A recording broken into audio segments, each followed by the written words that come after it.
কোরআন হলো এমন একখানা গ্রন্থ যার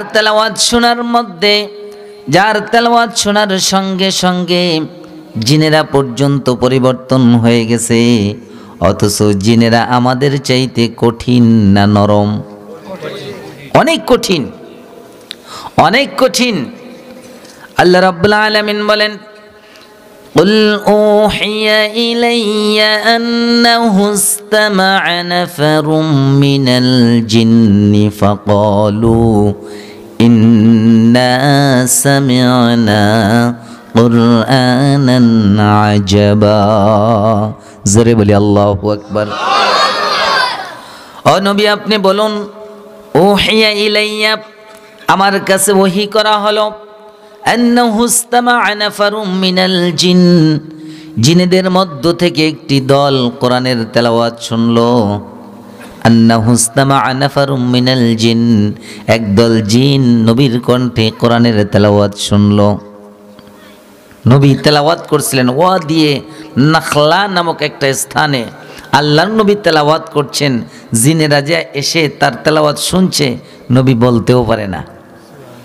ফাকালু ইন্না সামি'না কুরআনান আজাবা, জিনেরা আল্লাহর নবীর কণ্ঠে তেলাওয়াত শোনার পর তারা বললেন, ইন্না সামি'না কুরআনান আজাবা, নিশ্চয়ই আমরা অবাক করা আশ্চর্যজনক একটা কোরআন শুনলাম। আশ্চর্যজনক কোরআন শুনলাম। কারণ এই জিনেদের হায়াত, এরা হায়াত পাইতো অনেক বেশি, হাজার হাজার বছর জিনেরা বাঁচত। এই জিনেরা মুসা আলাইহিস সালামের তাওরাতও শুনছে, দাউদ আলাইহিস সালামের জাবুরও শুনছে, ঈসা আলাইহিস সালামের ইনজিলও শুনছে। সবই তো আসমানি কিতাব, ঠিক কিনা? কোরআনও কার কিতাব? আসমানি কিতাব। জিনেরা বললেন, আমরা তো সেই জিন, মুসা আলাইহিস সালামের কণ্ঠে তাওরাতের তেলাওয়াত শুনেছি, দাউদ আলাইহিস সালামের কণ্ঠে জাবুর শুনেছি, ঈসা আলাইহিস সালামের কণ্ঠে ইনজিল শুনেছি, কিন্তু আজকে এমন একখানা কিতাব শুনলাম আগের সমস্ত কিতাবকে হার মানাইয়া দেয়। অবাক করা কিতাব। আল্লাহ রাব্বুল আলামিন বলেন, وَإِذْ صَرَفْنَا إِلَيْكَ نَفَرًا مِنَ الْجِنِّ يَسْتَمِعُونَ الْقُرْآنَ فَلَمَّا حَضَرُوهُ قَالُوا أَنصِتُوا فَلَمَّا قُضِيَ وَلَّوْا إِلَى قَوْمِهِمْ مُنذِرِينَ। আল্লাহ রাব্বুল আলামিন বলেন, আমি একদল জিনকে আপনার প্রতি আকৃষ্ট করে দিলাম। ওই জিন দল আপনার পাশ দিয়ে যাইতে গিয়ে কোরআন শুনে দাঁড়িয়ে গেল। আর যখনই তারা কোরআন শুনতে লাগলেন, একদল আরেক দলকে বলতে লাগলেন যে চুপ। ফাসতামিউ লাহু ওয়া আনসিতু নাফারাম মিনাল জিন্নি ইয়াসতামিউনাল কুরআন ফালাম্মা হাদারু ক্বালু আনসিতু, যখনই তারা উপস্থিত হলো সেখানে, তখন তারা বললেন যে কোনো কথা বলবো না, চুপ চুপ করে শোনো।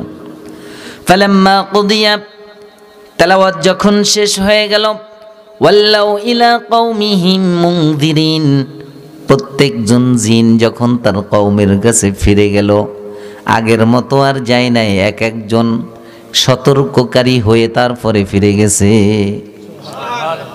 এক একজন সতর্ককারী। সতর্ককারী মানে কি? নিজেরা তো সতর্ক হয়েই গেছে অলরেডি, এবার নিজেরা সতর্ককারীর ভূমিকা নিয়ে তারপরে গ্রামে গেছে। সুবহানাল্লাহ। গিয়ে তার জাতিকে বললেন, ইয়া কওমানা আজিবু দাঈয়াল্লাহ ওয়া আমিনু বিহি ইয়াগফির লাকুম, হে আমার কওম, হে আমার জাতি, তোমরা আল্লাহর ডাকে সাড়া দাও। ওয়া আমিনু বিহি, এর প্রতি ঈমান আনো। ইয়াগফির লাকুম, যদি তোমরা ঈমান আনো এই কোরআনের প্রতি, আল্লাহ তোমাদেরকে ক্ষমা করে দিবেন। তাহলে জিন পরিবর্তন হইতে কতটুকু সময় লাগছে? শুধু শুনছে, অমনিতেই কি হয়ে গেছে? পরিবর্তন হয়ে গেছে। আল্লাহ রাব্বুল আলামিন বলেন সূরা হাশরের ভিতরে, লাউ আনজালনা হাযাল কুরআনা আলা জাবালিন লারাআইতাহু খাশিআম মুতাসাদ্দিআম মিন খাশইয়াতিল্লাহ। ও নবী, যদি এই কোরআন আমি পাহাড়ের উপর নাজিল করতাম, আপনি দেখতেন পাহাড় আল্লাহর ভয়ে বিনীত হয়ে দীর্ণ বিদীর্ণ হয়ে যেত, জমিনের সাথে মিশে যেত। শাইখ সালেহ আল উসাইমিন তার তাফসিরের কিতাবে লেখেন, পাহাড় কত বিশাল শক্তিশালী, এই পাহাড় কোরআনের মাজালের কারণে, ভয়ের কারণে যদি বিনয়ী হয়ে দীর্ণ বিদীর্ণ হয়ে জমিনের সাথে মিশে যেতে পারে, মানুষ তো অত বেশি শক্তিশালী না। কতক্ষণ ঠিক কিনা? মানুষ কি পাহাড়ের মতো এত মজবুত? তো সেই পাহাড়ই যদি গলে যেতে পারে, মানুষের কি অবস্থা হওয়া উচিত? কিন্তু আমাদের কোনো পরিবর্তন হয়? একটু আজকে ভালো করে শুনবেন, আমাদের কোনো পরিবর্তন হয় না। পাহাড়ের পরিবর্তন হয়ে যায়, জিনেদের পরিবর্তন হয়ে যায়। এবং সবচেয়ে মজার ব্যাপার হলো, এই কোরআন যে জাতিটার কাছে আসছে, ওই জাতিটাকে বলা হয় কি, দ্য এজ অফ ইগনোরেন্স, অজ্ঞতার যুগ, জাহিলিয়াতের যুগ, বর্বরতার যুগ। আইয়ামে জাহিলিয়া বলা হয় না? তাদের কাছেই তো কোরআন আসছে নাকি? তো আইয়ামে জাহিলিয়া, অজ্ঞতার যুগ, জাহিলিয়াতের যুগ কাদেরকে বলছে? যেই মানুষগুলো জাহেল ছিল, ঠিক না?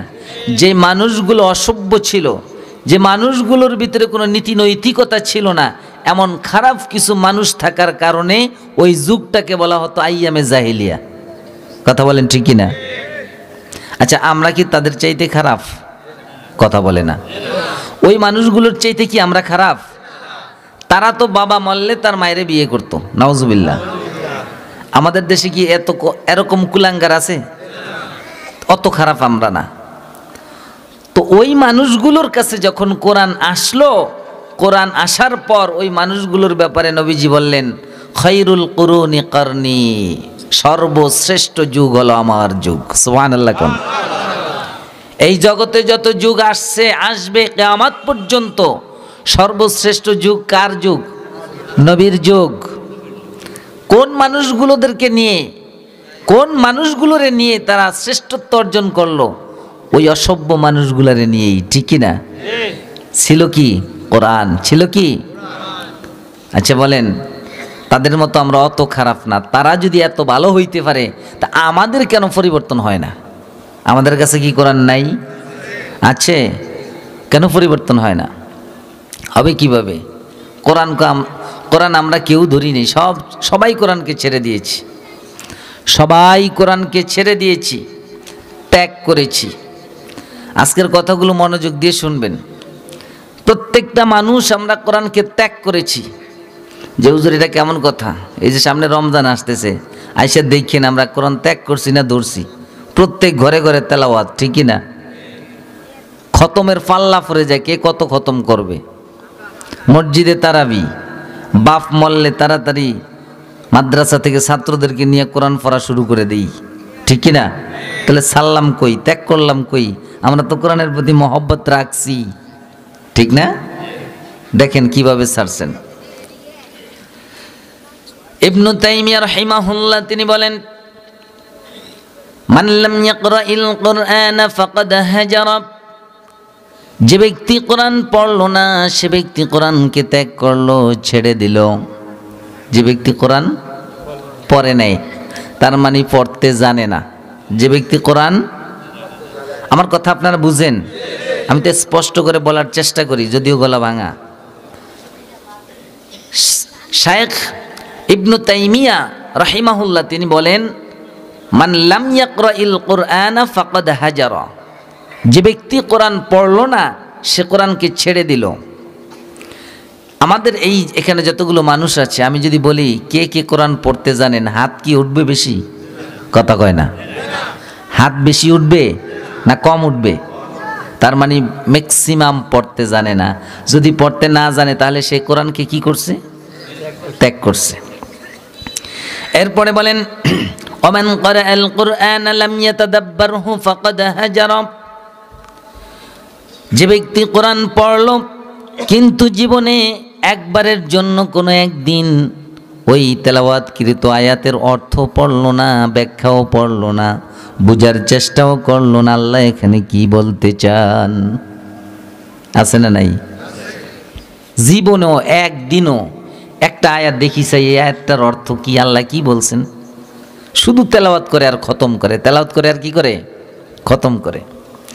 নবীজি ইবনে তাইমিয়া বলেন, যে ব্যক্তি কোরআন পড়লো কিন্তু অনুবাদ পড়লো না বা ব্যাখ্যা করলো না, গবেষণা করলো না, চিন্তা করলো না, ফাকাদ হাজারা, সেও কোরআনকে ছেড়ে দিল। এবার বলেন, যে পার্সেন্টেজ এই দুই দল বাদ দিলে আর থাকবে?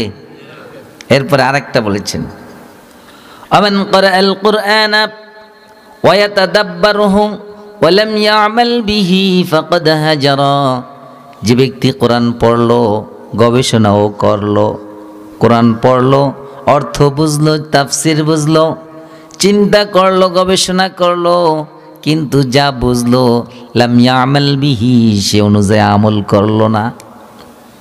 যা পড়লো, যা বুঝলো, সে অনুযায়ী কি করলো না? আমল করলো না। ফাকাদ হাজারা, এই মেয়েও কোরআনকে ছেড়ে দিছে, এও কোরআনকে কি করলো? ত্যাগ করলো। আচ্ছা বলেন, এই তিন শ্রেণী যদি বাদ দেওয়া হয় আর কেউ থাকবে? কথা কয় না। এখানে যতগুণ মানুষ আছি এই তিন শ্রেণীতে ভাগ করেন, ভাগ করার পর তিন শ্রেণী বাদ দেন, এরপরে আর একজনও থাকবো না। তাহলে আমরা সবাই কি কোরআনকে ধরছি না ছাড়ছি? যার কারণে আমাদের কোনো পরিবর্তন নেই। তাহলে কি কোরআনকে ধরতে হবে না ছাড়তে হবে? যদি কোরআনকে এভাবে ত্যাগ করি, কিয়ামতের ময়দানে নবীজি দাঁড়িয়ে যাবেন, আল্লাহর দরবারে নবীজি মামলা দায়ের করবেন। আল্লাহ রাব্বুল আলামিন বলে দিলেন, ক্বালার রাসূলু ইয়া রাব্বি ইন্না কওমি ইত্তাখাযু হাযাল কুরআনা মাহজুরা। কিয়ামতের ময়দানে রাসূল বলবেন, হে আমার রব, হে আমার প্রভু আল্লাহ, আমার এই উম্মত, আমার এই জাতি এই কোরআনটাকে গ্রহণ করেছে পরিত্যক্ত একটা জিনিস হিসাবে, অর্থাৎ এই কোরআনকে তারা সবাই ছেড়ে দিয়েছে। কোরআনকে সবাই কি করছে? ছেড়ে দিয়েছে। তো নবীজি সুপারিশ করে কই আমাদেরকে জান্নাতে নেবে, সেটা না করে যদি উল্টা এইভাবে মামলা করে, একজনও জান্নাতে যাইতে পারবো? তাহলে নবীর এই মামলা থেকে বাঁচতে গেলে কি করতে হবে? কোরআনের কাছে আসতে হবে, কোরআনের ছায়াতলে আসতে হবে, কোরআনের সাথে নিজেকে জড়িয়ে ফেলতে হবে, আর না হয় দুনিয়াও যাবে, আখিরাতও যাবে। রাজি আছি সবাই? রাজি আছি? একটু পরেই তো আস্তে আস্তে উঠে দৌড় দিবেন, কারণ আজকে বক্তার গলা ভাঙ্গা, সুন্দর করে কইতে পারবো না, উঠে দৌড় দিবেন। যারা কোরআনকে ছেড়ে দিবে তারাই কেবল যাবে, আর কেউ যাবে না। ঠিক কিনা? যাবেন আপনারা? আল্লাহ রাব্বুল আলামিন বলেন, وَلَقَدْ خَلَقْنَا الْإِنسَانَ وَنَعْلَمُ مَا تُوَسْوِسُ بِهِ نَفْسُهُ। অবশ্যই আমি মানব জাতিকে সৃষ্টি করলাম। তেলাওয়াত করেছি সূরা কফ। সূরার নাম কি? সূরার নাম কফ, 26 নম্বর পারা। এই সূরাটা খুবই গুরুত্বপূর্ণ। নবীজি সাল্লাল্লাহু আলাইহি ওয়াসাল্লাম বেশি বেশি এই সূরাটা তেলাওয়াত করতেন, বিশেষ করে মুসলমানদের ধর্মীয় উৎসবে। মুসলমানদের ধর্মীয় উৎসব কি? দুই ঈদ, জুমার দিন, শবে কদর, এগুলোই তো মুসলমানদের ধর্মীয় উৎসব নাকি? এই সূরাটা বেশি বেশি তেলাওয়াত করতেন, বিশেষ করে জুমার দিন প্রত্যেক জুমায় তেলাওয়াত করতেন। উম্মে হিশাম বিনতে হারিসা রাদিয়াল্লাহু তাআলা আনহা তিনি বলেন, লাকাদ কানা তান্নুরুনা ওয়া তান্নুরু রাসূলিল্লাহি সাল্লাল্লাহু আলাইহি ওয়াসাল্লাম ওয়াহিদান সানাতাইনি আও সানাতাও ওয়া বা'দা সানা। উম্মে হিশাম বিনতে হারিসা তিনি বলেন, আমার এবং রাসূলের চুলা 1 থেকে 1.5 বছর একটাই ছিল। তার মানে আমাদের এবং রাসূলের ফাঁকঘর ছিল একটা। কয়টা? একই ফাঁকঘরে দুই পরিবার, দুই ফ্যামিলি রান্না করত। লাকাদ কানা তান্নুরুনা ওয়া তান্নুরু রাসূলিল্লাহি সাল্লাল্লাহু আলাইহি ওয়াসাল্লাম ওয়াহিদান সানাতাইনি আও সানাতাও ওয়া বা'দা সানা। উম্মে হিশাম বিনতে হারিসা তিনি বলেন, আমাদের এবং রাসূলের পাকঘর একটাই ছিল, 1 থেকে 1.5 বছর একটাই ছিল। মা আখাযতু কাফাল কুরআনিল মাজিদ ইল্লা আলা লিসানি রাসূলিল্লাহি সাল্লাল্লাহু আলাইহি ওয়াসাল্লাম। আমি সূরা কাফাল কুরআনিল মাজিদ আল্লাহর নবীর মুখে শুনে শুনেই পুরা সূরাটা মুখস্থ করে ফেলেছি। তার মানে পাকঘর যেহেতু একটা, তারা খুব পাশাপাশি ছিলেন, প্রতিবেশী, খুব কাছের খুব কাছের প্রতিবেশী না হলে, পাশাপাশি ঘর না হইলে এক পাক ঘরে কি দুই ফ্যামিলি রান্না করতে পারে? তার মানে বোঝা গেল উম্মে হিশাম বিনতে হারেসা এবং রাসূল এই দুইজনের পাশাপাশি ছিলেন, তারা পাশাপাশি ছিলেন, যার কারণে নবী ঘরে কোরআন পড়তেন আর উনি ওই ওনার ঘরে বসে শুনে শুনেই পুরা সূরাটা মুখস্থ করতেন। তিনি বলেন নবী করিম সাল্লাল্লাহু আলাইহি ওয়াসাল্লাম প্রতি জুমার দিন কানা খতাবা আলান নাস আলাল মিনবারি ফি কুল্লি ইয়াউমি জুমআ, প্রতি জুমার দিন মিম্বারে নবীজি যখন ভাষণ দিতে বসতেন সূরা কাফাল কুরআনিল মাজিদ এটা তেলাওয়াত করতেন। সুবহানাল্লাহ। তার মানে বোঝা গেল সূরাটা খুবই গুরুত্বপূর্ণ, ঠিক না? ওই সূরাটা থেকে আমি 5টা আয়াত তেলাওয়াত করেছি। আল্লাহ রাব্বুল আলামিন বলেন ওয়ালাকাদ খালাকনাল ইনসানা ওয়া না'লামু মা তুওয়াসওয়িসু বিহি নাফসু, অবশ্যই আমি মানব জাতিকে সৃষ্টি করলাম। আল্লাহ বলছেন অবশ্যই আমি মানব জাতিকে সৃষ্টি করলাম। ওয়া না'লামু, আর আমি জানি, মা তুওয়াসওয়িসু বিহি নাফসু, তার নফস, তার প্রবৃত্তি তাকে কি ওয়াসওয়াসা দেয়, কি কুমন্ত্রণা দেয়, তারে কি পরামর্শ দেয়, এটা আমি আল্লাহ ভালো করেই জানি। এরপরে বলেন ওয়া নাহনু আকরাবু ইলাইহি মিন হাবলিল ওয়ারিদ, আমি রব্বুল আলামিন আমার বান্দার এত নিকটে, এত কাছে, তার যে মাথাটা, তার যে শাহরগের উপর মাথাটা প্রতিষ্ঠিত, ওই রগের চাইতেও আমি আল্লাহ আরো বেশি কাছে। আল্লাহ আমাদের এত কাছে, আমাদের ঘাটটা, আমাদের এই যে দুইটা রগের উপর ঘাটটা না, ওই রগ আমাদের কাছে না দূরে? কাছে। আল্লাহ বলেন ওই রগ তোমাদের যত কাছে আমি আল্লাহ আরো বেশি কাছে। আল্লাহ আমাদের এত কাছে যে আমাদের রগ দুইটাও এত কাছে না। সুবহানাল্লাহ। এত কাছে বলতে এমন না যে প্রত্যেকের ঘাড়ের উপরে আল্লাহ বসে আছে, এই চিন্তা করেন না। আবার অনেকের চিন্তা আল্লাহ সব জায়গায়, সব কিছুর ভিতরে আল্লাহ, সব কিছুর ভিতরে আল্লাহ। নাউজুবিল্লাহ কোন, এটা একটা মিথ্যা কথা, মিথ্যা আকীদা, ভুল আকীদা। আল্লাহ নিজেই বলেছেন আল্লাহ কোথায়, আল্লাহ নিজেই বলেছেন আল্লাহ কোথায়। তো আল্লাহর কথাটাকে অগ্রাহ্য করে আপনি কোন যে সবার ভিতরে আল্লাহ, নাউজুবিল্লাহ। আল্লাহ বলেন আর রহমানু আলাল আরশিস্তাওয়া, রহমান আল্লাহ হলেন আরশের উপরে সমাসীন। সুবহানাল্লাহ। আল্লাহ বলছেন আমি আরশের উপরে, আর তুমি সলিমদ্দি কলিমদ্দি তুমি কও যে না আল্লাহ আমি সব জায়গায়। নাউজুবিল্লাহ, এটা কি হতে পারে? আল্লাহ নিজেই বলছেন আল্লাহ কোথায়? আরশের উপরে। তো এইখানে যে আল্লাহ বলছেন আমি তোমাদের ঘরের চাইতেও আরো নিকটে, তার মানে কি এখানে আল্লাহ বসে আছেন? না, মানে আল্লাহর ইলম, আল্লাহর জ্ঞান, আল্লাহর জানা। অর্থাৎ আল্লাহ যদি এই আমার ঘরের চাইতে আরো নিকটে থাকতো, যেভাবে দেখতো জানতো আমারে, ঠিক ওইভাবেই আল্লাহ আমাদেরকে জানেন। সুবহানাল্লাহ।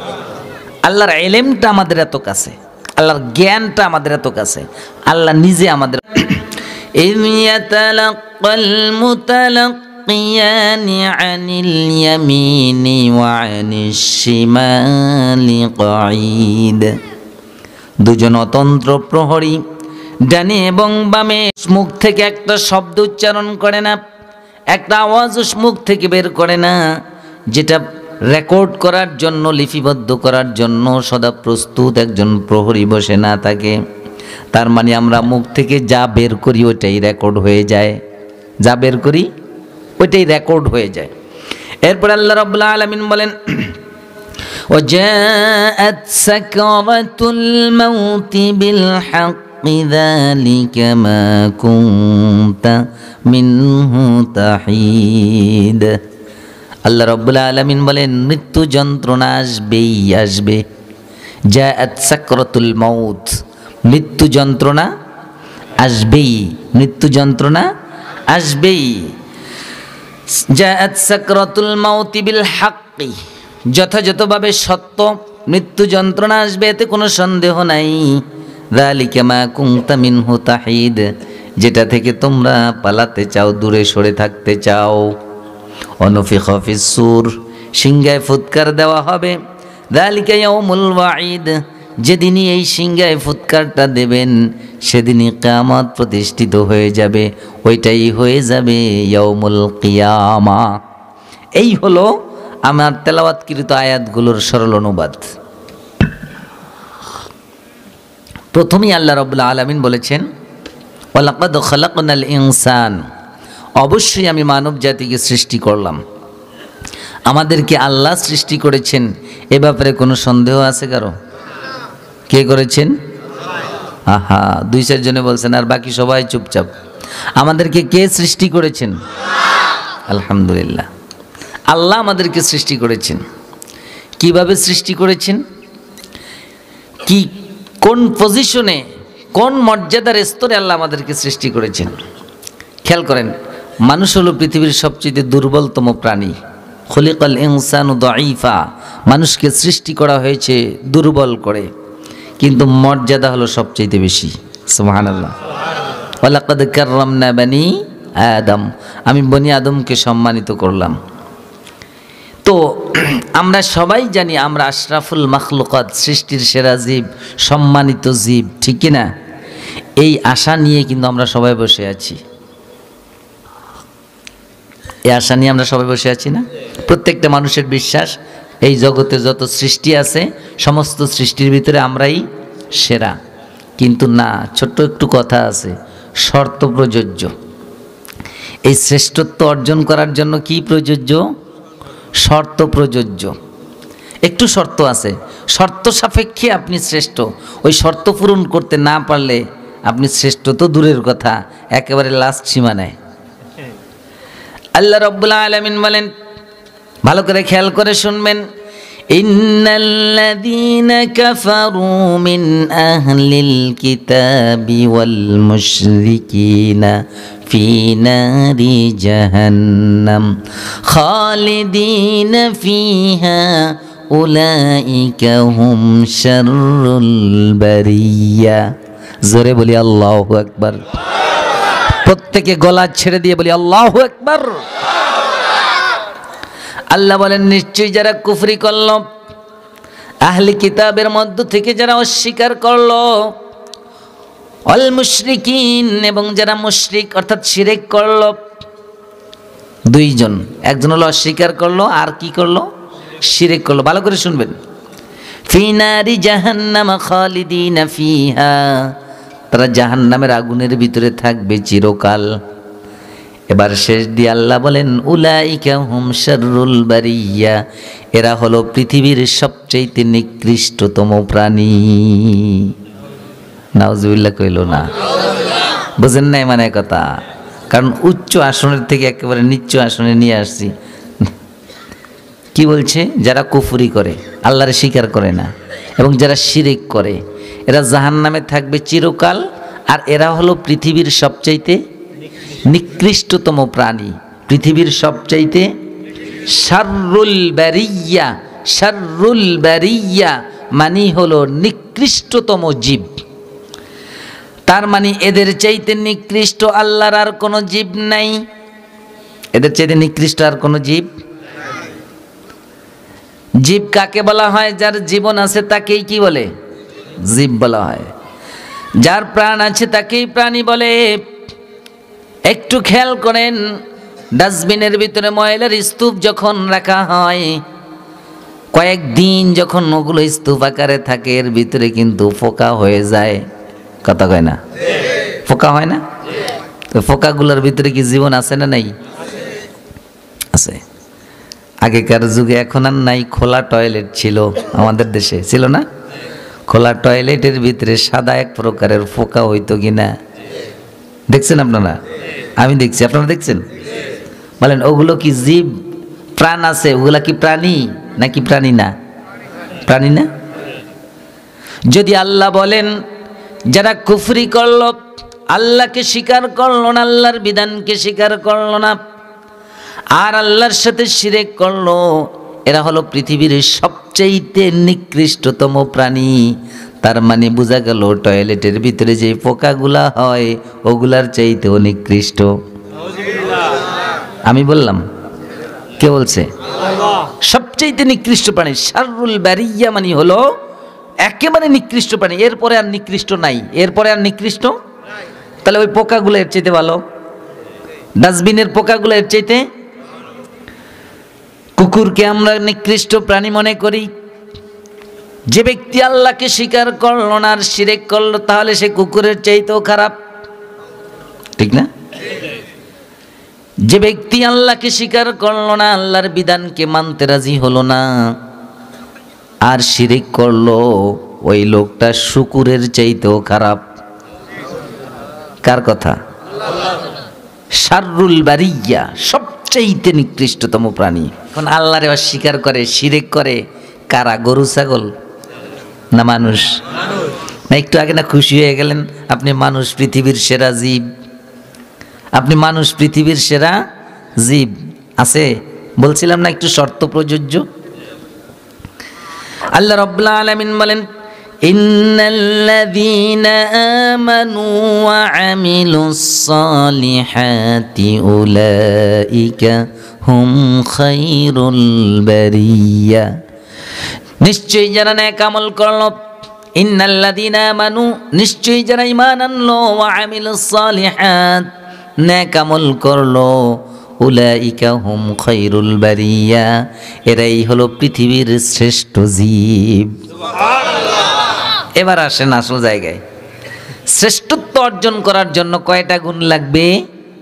দুইটা। কথা বলে না, কয়টা গুণ?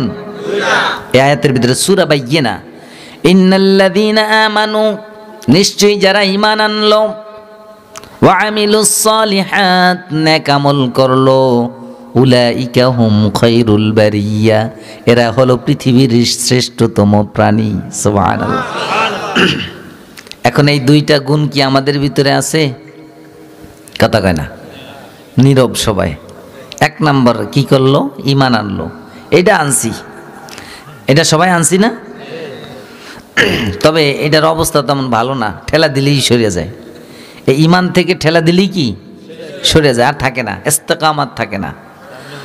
অথচ আল্লাহ রাব্বুল আলামিন বলেন, ইন্নাল্লাযীনা ক্বালু রাব্বুনাল্লাহু সুম্মা ইসতাকামু তাতানাজ্জালু আলাইহিমুল মালাইকা, নিশ্চয়ই যারা বলে আমাদের রব হলো আল্লাহ, আমার রব আল্লাহ, সুম্মা ইসতাকামু, এই কথার উপর ইস্তেকামাত থাকে, দৃঢ় থাকে,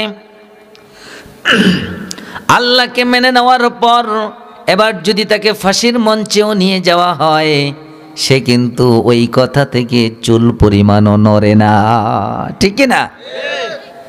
আর যদি ঈমান না থাকে, ঈমান যদি হালকা হয়, যদি একটু হুমকি দেয়, বেটা তুই যদি ওই দলের সাথে আর যাস, ওই কোরআনের কথা যদি আর বলোস, তাহলে তোরে কিন্তু জেলে দিম, বাস, আর দ্বারে কাছেও যায় না। আছে না নেই? দ্বারে কাছেও যায় না, শেষ, ঈমান শেষ, ঈমান শেষ। আমরা কি ওই ওরকম মুমিন হব যে ঠেলা দিলি চলে যাব? আহা, যখন যে অবস্থায়, যেরকমই অবস্থা হোক না কেন, আমি কিন্তু দূরে সরতে পারবো না। হযরত মুআয ইবনে জাবাল রাদিয়াল্লাহু তাআলা আনহু হাদিস বর্ণনা করেন, নবী করিম সাল্লাল্লাহু আলাইহি ওয়াসাল্লাম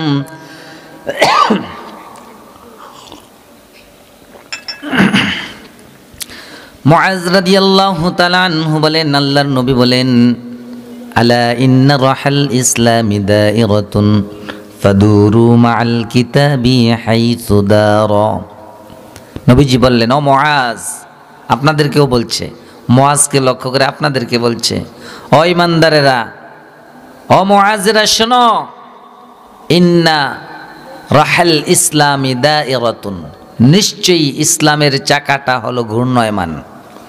ইসলামে উপরে উঠবে, আর যে অংশ উপরে আছে ওটা কি উপরেই থাকবে না আবার নিচে যাবে?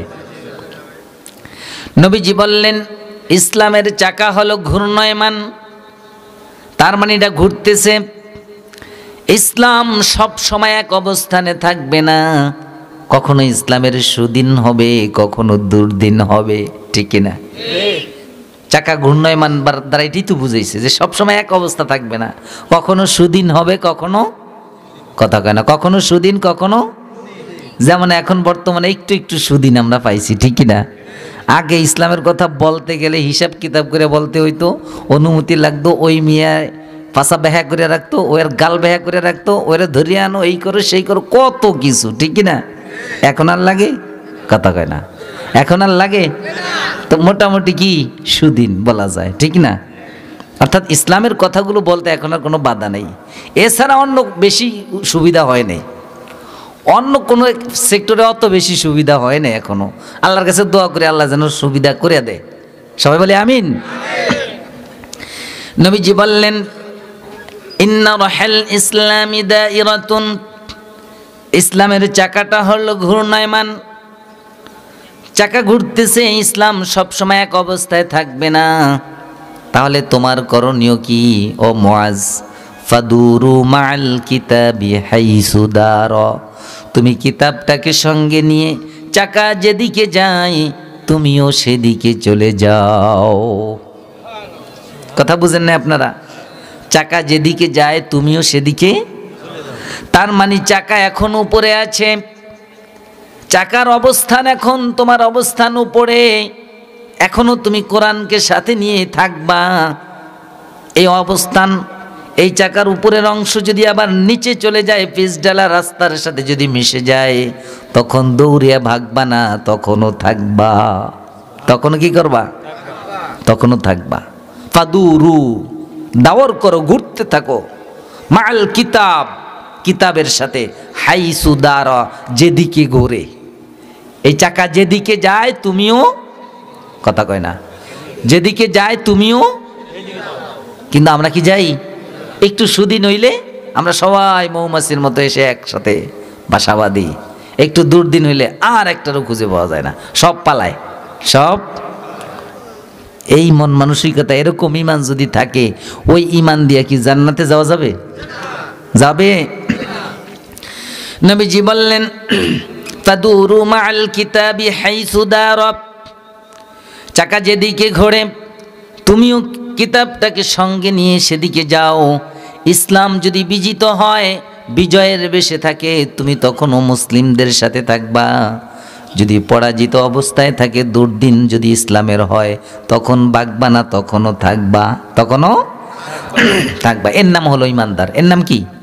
ইমানদার। বাকিটি হলো সব ভণ্ডামি, সব কি? সব ভণ্ড।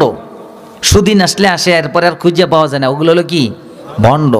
ওই ইমান দিয়া আল্লাহর জান্নাতে যাওয়া যাবে না। এবার নবীজি বললেন, ও মুআজ শোনো, সায়াকুনু আলাইকুম, এমন একটা সময় তোমাদের কাছে আসবে, আলা ইন্নাল কিতাব ওয়াস সুলতানা সায়াফতারিকান, এমন একটা সময় আসবে কিতাব এবং সুলতান দুইটা আলাদা হয়ে যাবে। কিতাব বুঝছেন তো? কিতাব কি? কথা বলে না। কিতাব কি?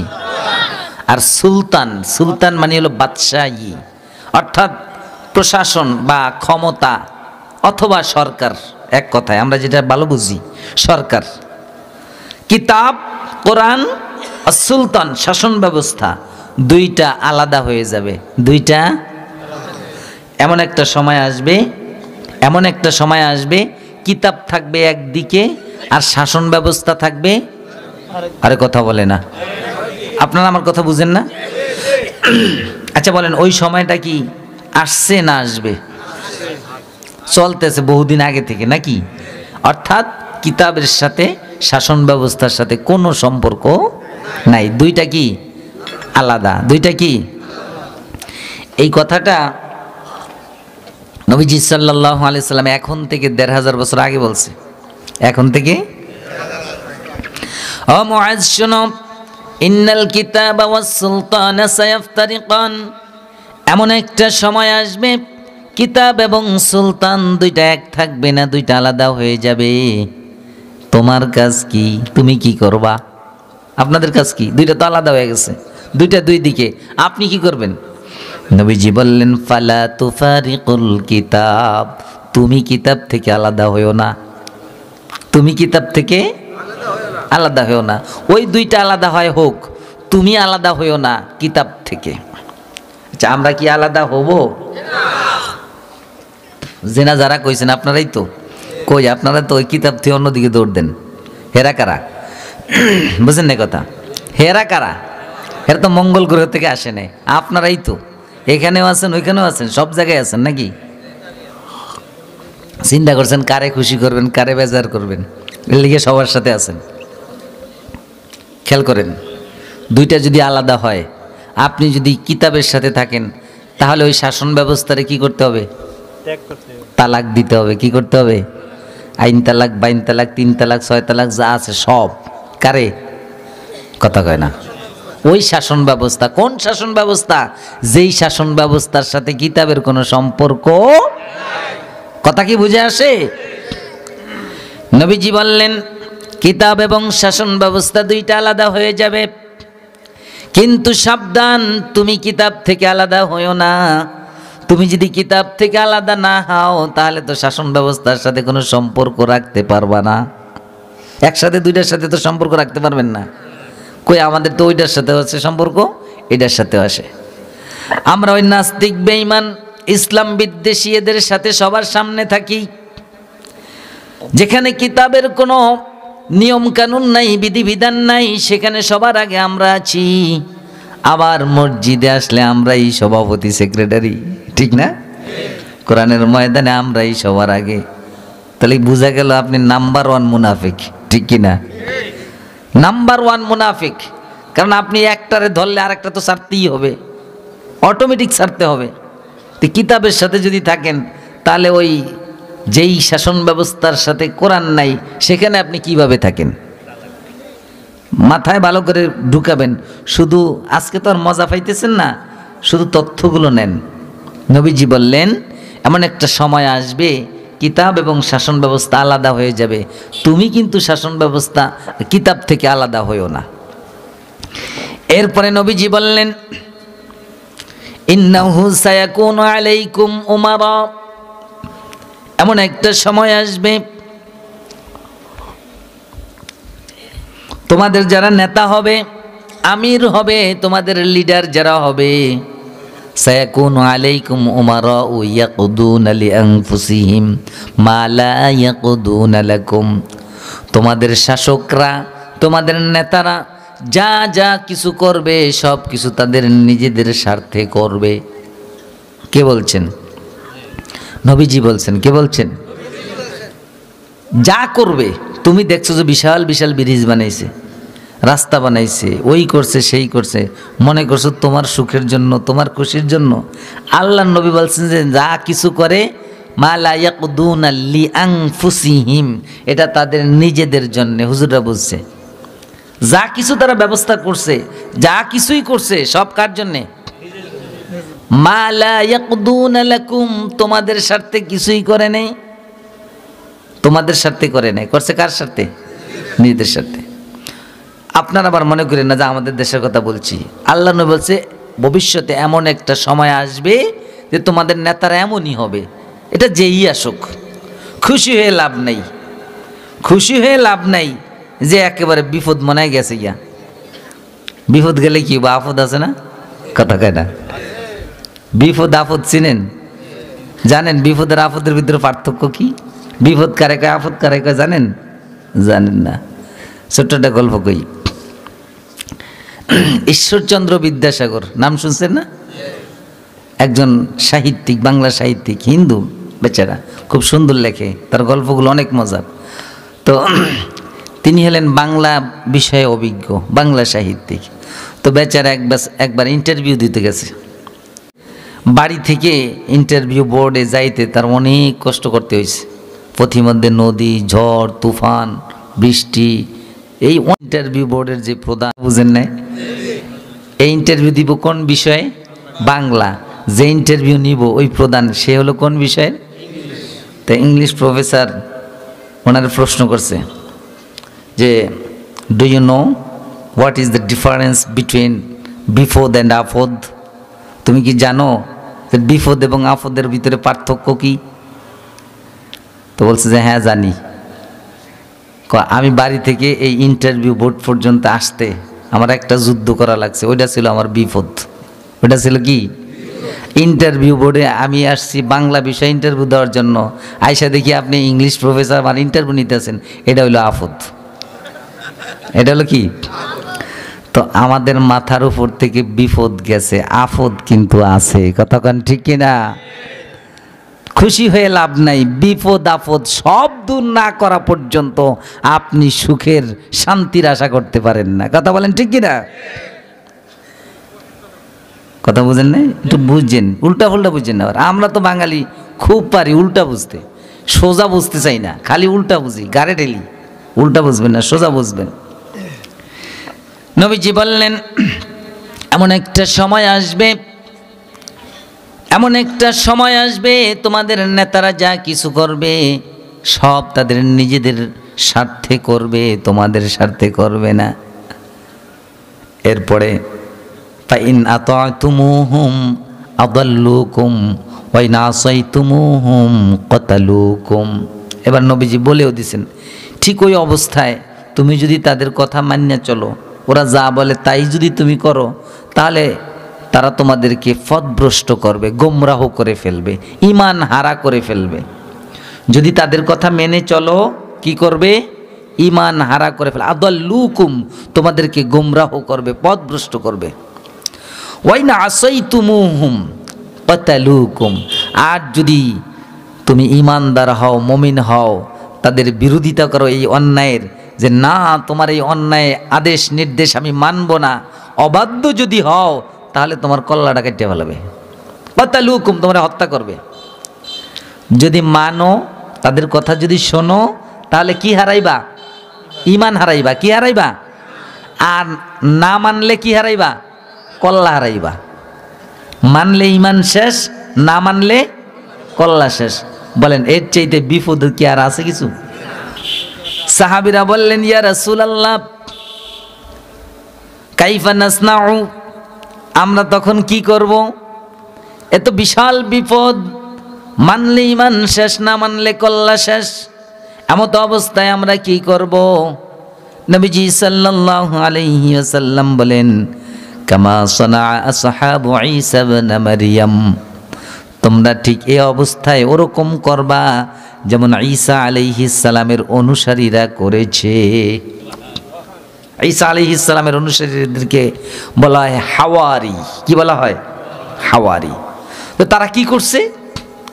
নবীজি সাল্লাল্লাহু আলাইহি ওয়াসাল্লাম বলেন ঈসা আলাইহিস সালামের অনুসারীরা ঈসা আলাইহিস সালামের উপর ঈমান আনার কারণে হুমিলু আলাল হাতাব অনুশিরু বিল মানাশির, ঈসা আলাইহিস সালামের উপর ঈমান আনার কারণে ঈসা আলাইহিস সালামের অনুসারীদেরকে, জীবিত মানুষগুলাকে এনে করাত দিয়ে চিরে চিরে তাদেরকে দ্বিখণ্ডিত করে ফেলতো, শুলির উপরে চড়িয়ে তাদেরকে হত্যা করা হতো। এরপরেও একটা অনুসারীও ঈমান ছেড়ে দেয় নাই, একজন ঈমান ছাড়ে নাই, জীবন দিছে কিন্তু কি করে নাই? নবীজি বললেন এরকম অবস্থা যদি হয় তোমরা ওরকম করো, তার মানে জীবন দিয়ে দাও, ঈমান দিও না। ঠিক কি না? কারণ ঈমানের দাম বেশি না জীবনের দাম বেশি? ঈমানের দাম বেশি, ঈমানের দাম বেশি। আমরা দেখছি না বিগত সময় অনেক মুমিনদেরকে দেখেছি যে তারা জীবন দিয়ে দিছে, কল্লা দিয়ে দিছে, কিন্তু ঈমান দেয় নাই। কথা বলেন ঠিক কি না? তাদেরকে দেখে দেখে আমাদের তো শেখা উচিত। এরপরে নবীজি হাদিসের শেষ অংশে বললেন মাউতুন ফি তাআতিল্লাহি খায়রুম মিন হায়াতিন ফি মাসিয়াতিল্লাহ, আল্লাহর অবাধ্যতার ভিতরে থেকে আল্লাহর হুকুম অমান্য করে রাজা বাদশাহ হওয়ার চাইতে আল্লাহর হুকুম মেনে মরে যাওয়া এটা অনেক ভালো। সুবহানাল্লাহ। আপনি আল্লাহর নাফরমানি করে রাজা হয়ে গেলেন, বাদশাহ হয়ে গেলেন, তার চাইতে বরং আল্লাহর হুকুম মেনে আল্লাহর বাধ্য হয়ে আমি মরে যাব, এটা অনেক ভালো। ঠিক কিনা বলেন? আমরা কি আল্লাহর হুকুম মেনে মরতে চাই না আল্লাহর অবাধ্য হয়ে রাজা বাদশাহ হতে চাই? কোনটা? আল্লাহর হুকুম মেনে আমরা মরতে চাই। কারণ এই জীবনটা আপনি চাইলেও মরবেন, না চাইলেও মরবেন, আপনি বাঁচতে পারবেন না। রাজা হইলেও মরবেন, রাজা না হইলেও, নাকি এখানে কেউ বাঁচতে আসছে? না, এটা একটা অন্য টপিকস আছে আমার। জগতে কেউ বাঁচতে পারে না, এখানে আসে শুধু মরার জন্য। কিসের জন্য? কিসের জন্য আসে? আমরা আসছি কিসের জন্য? মরার জন্য আসছি। একটু দেখেন না, আপনার তালই অর্থাৎ আপনার দাদার বাপে আসছিল না, কি করছে? মরছে। আপনার দাদায় আসছিল, মরছে। আপনি আসছেন, মরছে, মরবেন। আপনার সন্তান আসছে, মরবো। এরপরে যারা আসে পর্যায়ক্রমে, যে আসে সেই কি করে?